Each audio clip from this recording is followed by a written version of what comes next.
Bienvenidos al YPG Biblical Cast, Conectados con Dios, el podcast que te conecta con los pensamientos de Dios.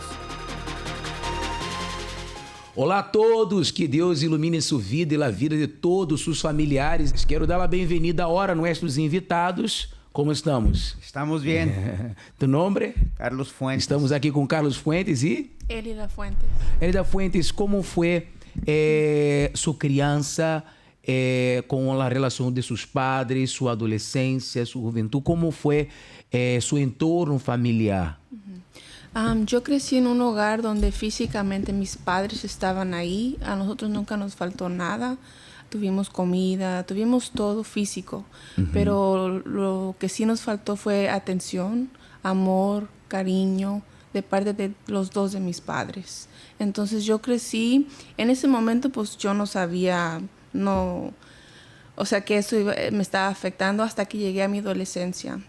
Empezando a ir a la escuela, entonces yo noté en mí que yo no conseguía estar cerca de personas, como que yo me aislaba.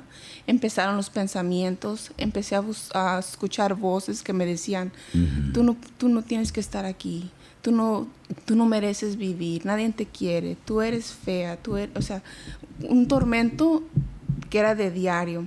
Hasta soñaba con muchas pesadillas. Yo miraba cosas y así con el tiempo fui empeorando hasta que llegué ya a un poco más de edad y empecé ya a tener pensamientos de quitarme la vida, porque llegó un punto donde yo me sentía tan vacía por dentro y que yo no comprendía en ese momento por qué me sentía así, que yo los pensamientos eran tan fuertes que yo tomé la decisión de agarrar unas pastillas y tomármelas, porque yo no aguantaba más me sentía como que, entonces, ¿qué estoy haciendo? Me hacía esa pregunta, ¿qué estoy haciendo yo aquí? Si yo a mí nadie me quiere. Entonces, cuando tomé esa decisión, tomarme las pastillas, era como mi salida de ese tormento que yo vivía en mi hogar. E nesse entonces você estava decidida. Yo estaba ya decidida, yo ya no hallaba salida en ese momento y me las tomé, no recuerdo qué tantas, pero fueron varias, hasta que después de que me tomé las pastillas, el efecto estaba sintiéndose en mi cuerpo, yo ya no sentía mi cuerpo. Y ahí es como que me entró una voz que me decía, ¿qué estás haciendo? Y ya de ahí es cuando mi mamá se dio cuenta y ya tuvieron que llevarme al hospital. Como que foi a reação de seus papais neste momento? Porque tiveram duas reações, lidiar com duas situações. Primeiro, com o intento de suicídio de sua própria hija. Segundo, com a resposta da medicina, dos doutores, que teria que internar em um hospital psiquiátrico. Como que foi a reação de eles nesse entonces? Ellos estaban muy preocupados por mí y me preguntaban a mí, ¿por qué o por qué hiciste eso? Yo no les sabía contestar. Yo no tenía esa confianza con ellos de decirles lo que yo estaba sufriendo por dentro. Yo solamente decía, no sé por qué lo hice. Es todo lo que yo decía. Y ellos, hasta mi vida más adulta es cuando yo les dije los motivos por qué llegué a ese punto. Ok. Carlos, como foi sua adolescência, sua criança, o momento, sua experiência que você teve? Porque nós outros sabemos que não elegimos a família que queremos, não? E nem todos nascem na cuna de ouro. Nem todos nascem em uma família bonita, unida, onde os papais sempre estão dando lá atenção, e que de pronto, às vezes, ele, papai, na cabeça dele, ou no mundo dele, está dando o melhor por seus filhos, pero não sabe como está, o que é isso que está passando no interior de uno, porque de pronto, os jovens que ahorita estão acompanhando este podcast, você ha enfrentado algo semelhante a que Elida enfrentou em sua niñez, em sua adolescência. Porque Stene não lhe falta nada. De pronto tu eres um jovem que não lhe falta nada, seus papais lhe dão tudo, pero lhe ha faltado a atenção, lhe ha faltado a presença emocional de eles em la casa, como papá, como mamá, e isso lhe ha afetado a ti. E quizás lhe ha passado o mesmo. que lhe passou a ella. E por isso nós outros estamos aqui para mostrar-lhe que há salida, que há solução. E estaremos falando mais com esse respeito. Cuenta-nos como foi sua niñez, como foi sua criança, os problemas que você tuvo. Cuéntanos, por favor. Es interesante que usted habla de los padres se preocupan de que no le falte nada a uno, ¿no? E inclusive en mi niñez, yo nací en El Salvador, pero mi papá inmigró a los Estados Unidos para eso, para que no nos faltara nada a nosotros y venir a trabajar acá. Entonces hubo una desconexión con mi papá desde un principio porque él inmigró y yo quedé atrás. Cuando yo llego a este país con mi mamá y con mi hermano, entonces vamos a recrear una familia otra vez. Pero yo no me acordaba mucho de la familia que teníamos allá con mi padre porque yo quedé pequeño. Sí. Entonces cuando yo llego aquí, yo me siento descuadrado porque crecí con mi mamá, más ahora tengo que crecer con una familia completa, pero descubro que mi papá es alcohólico. Entonces, en ese trama, en ese crecimiento de niñez, yo sufrí mucha ansiedad de querer tener un papá, porque yo tenía un papá que estaba en casa físicamente, pero emocionalmente no estaba. O sea, a nosotros no nos faltaba ropa, no nos faltaba comida, básicamente no nos faltaba nada porque mi papá era muy trabajador. Pero yo nunca recibí un te quiero de mi papá. Yo nunca vi que mi papá dijera para mi mamá que la amaba o que la quería. Yo nunca veía que mi papá abrazara a mi mamá. Yo nunca vi que mi papá me abrazara a mí. Y las únicas veces que yo recibía un abrazo de mi padre era cuando él estaba borracho o cuando él estaba tomado. Y yo crecí como confundido porque mi papá prometía muchas cosas para mí. Por ejemplo, estar ahí para mí, que no me hiciera falta nada. Pero yo solo lo que quería era mi padre. Yo quería un ejemplo. Yo quería alguien que me enseñara el camino. Y no tuve ese ejemplo. No tuve ese testimonio de padre para yo seguir. Se volvía violento cuando tomaba. Gritaba. Abuso verbal. Tantas cosas que vivíamos. Más... era una tristeza porque yo necesitaba 10, 11, 12, 13 años. Usted sabe que uno se está descubriendo como niño y ahí es donde verdaderamente uno se va formando. Pero mi formación en la casa era una formación de violencia, una formación de confusión, una confusión de qué es verdaderamente yo querer tener un padre, porque yo veía en las escuelas...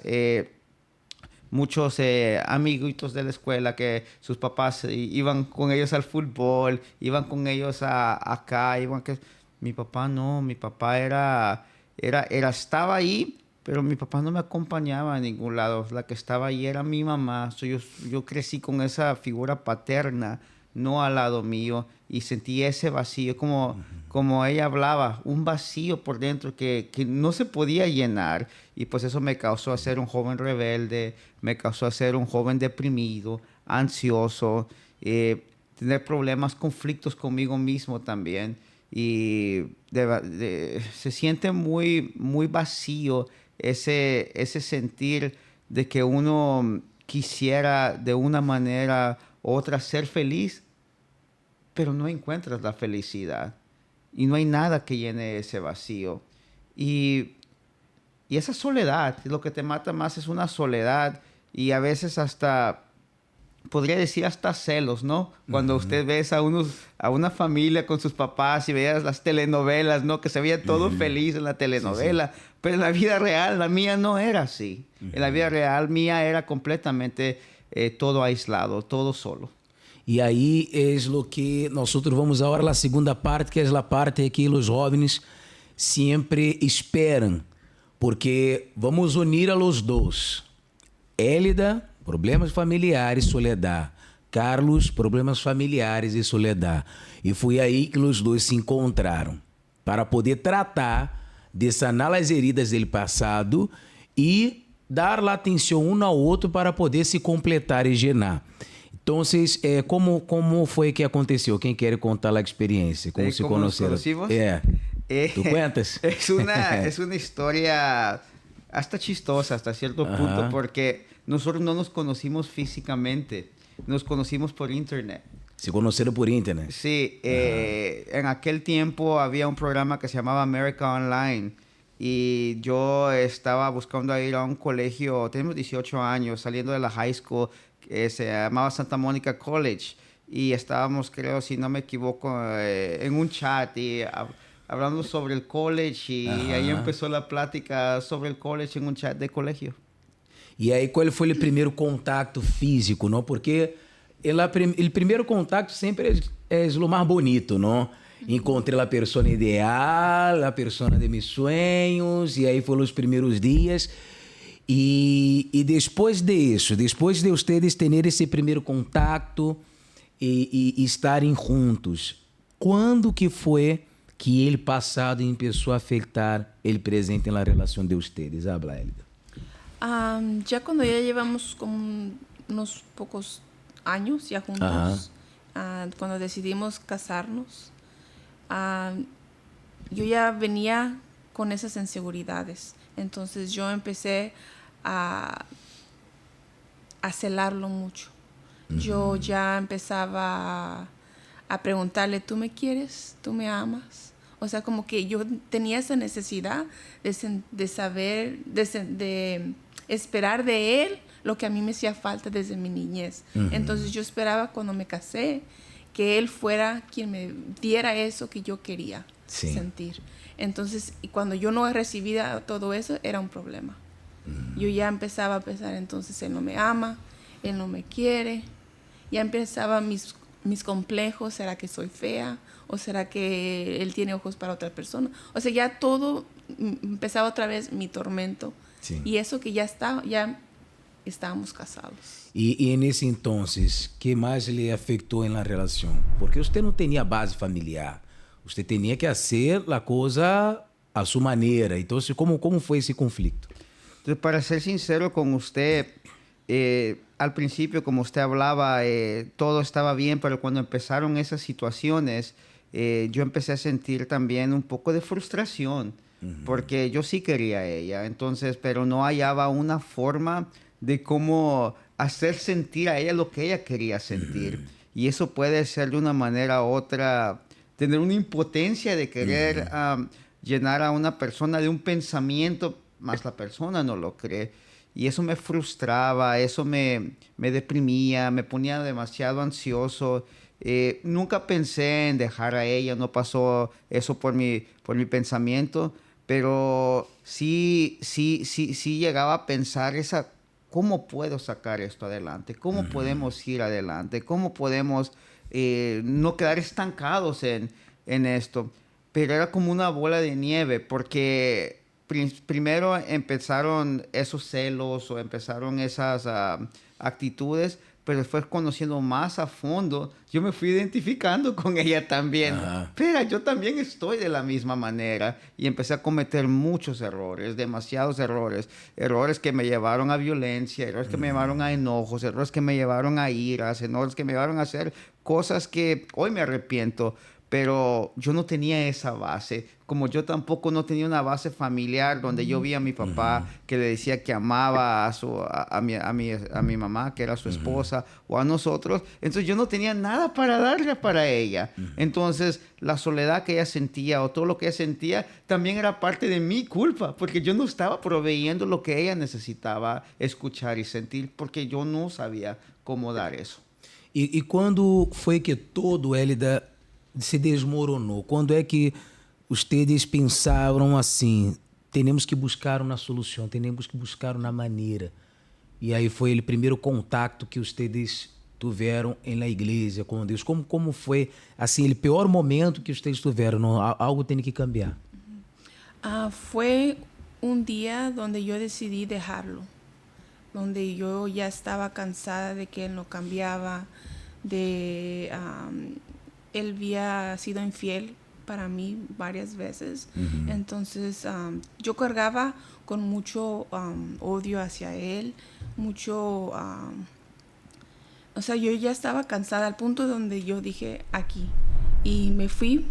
Entonces él empezó a buscarme, a tratar de convencerme de regresar. Entonces ahí es donde yo tomé la decisión y le dije, si tú quieres que nuestro matrimonio funcione, la única manera que va a funcionar nuestro matrimonio es entregando nuestras vidas regresando a la iglesia. Aham. Y dando nuestras vidas para el Ou Señor. seja, ustedes já conheciam de igreja, de Deus, pero nunca tiveram experiência com Ele. Exacto. Entonces nosotros ya conocíamos de la iglesia, pero nosotros íbamos a la iglesia, pero no estábamos tomando las cosas en serio. Solamente era de ir por ir, pero no en verdad porque conocíamos de Dios. Entendi. Que é o que acontece, não, Carlos?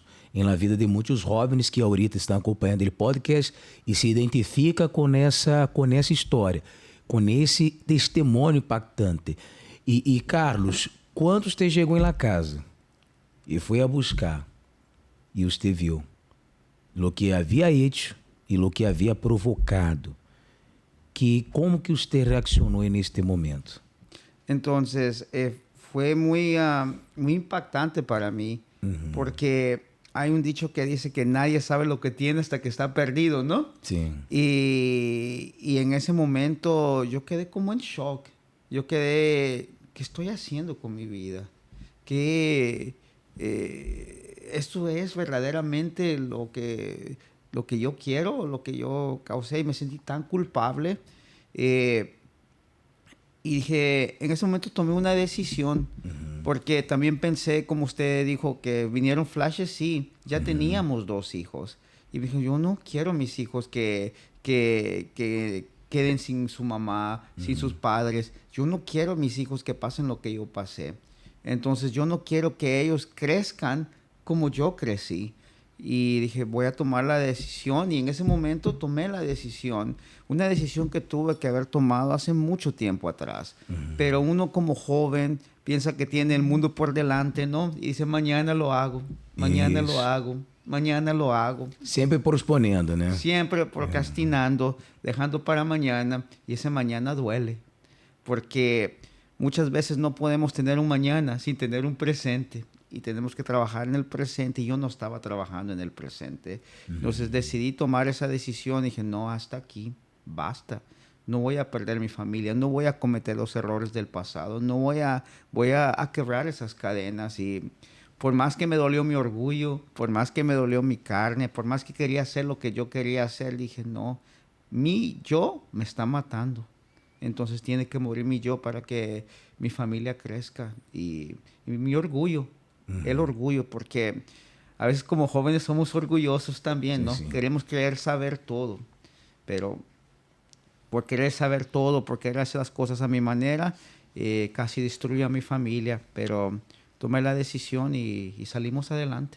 E aí, nesta decisão, qual foi seu primeiro contato com Deus? Porque hasta entonces você traía raízes do passado, traía raízes e foi lo mesmo que seu papá. Isso em la família, em la casa, era a versão de seu papá em você. E estava passando lo mesmo. Como foi este câmbio de identidade? Ele Carlos de antes para o Carlos de agora. Como foi seu primeiro contato nesse processo? Es muy curioso que usted hace esa pregunta porque yo hice una promesa de chico que yo nunca iba a tomar alcohol porque mi papá tomaba mucho alcohol y la verdad la cumplí. Hasta el día de hoy mi esposa es testigo que yo no tomo alcohol, pero me convertí en mi papá sin tomar alcohol.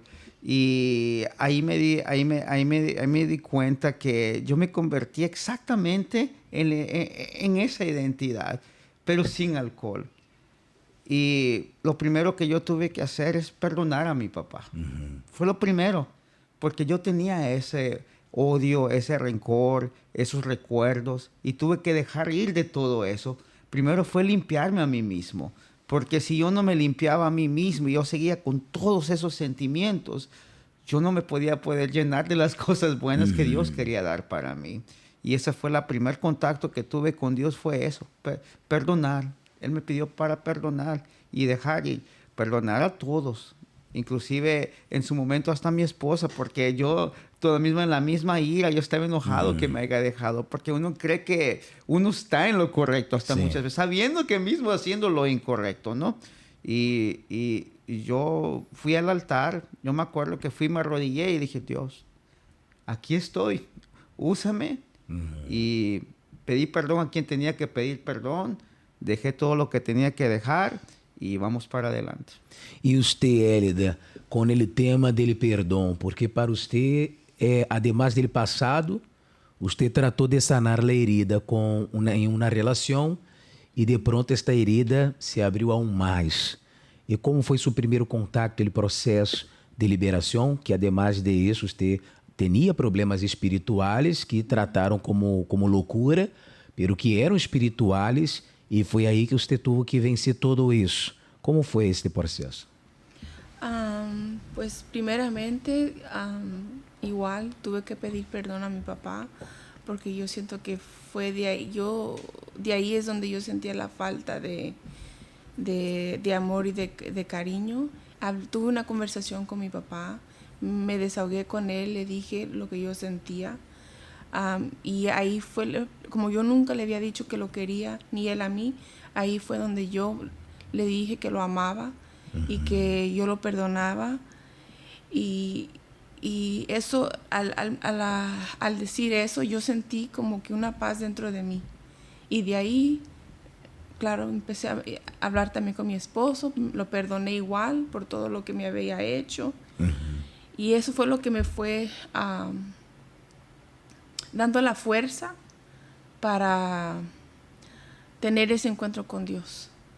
O sea, yo venir ante Dios y sentirme como libre de lo que yo cargaba adentro, de ese vacío.